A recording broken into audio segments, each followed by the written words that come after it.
Hello everyone, I am going to explain you about Wolff-Parkinson-White syndrome. It can be explained as Wolff-Parkinson-White pattern and Wolff-Parkinson-White syndrome. Let us talk about Wolff-Parkinson pattern.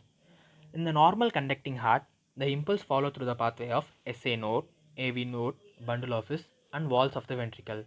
If the patient who considered to having a Wolff-Parkinson-White syndrome, they form an accessory pathway which is known as bundle of Kent, which directly connect the ventricles and causes pre-excitation, and the ventricle contracts so early than the normal period of time, which may lead to ventricular tachycardia and ventricular fibrillation. And then let us talk about Wolff-Parkinson-White syndrome. The patient with atrial arrhythmias, the atrial rate is 300 beats per minute. A normal AV node doesn't allow all the signals to pass through it. Since it has 3 atrial beats, there is 1 ventricle beat is allowed. So the ventricle beat is 100. In case of bundle of his, the ventricle rate may rise to 300 beats per minute, which leads to cardiogenic shock.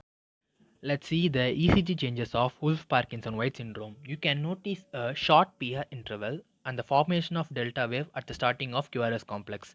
The QRS complex is prolonged and the T wave is opposite to the QRS complex.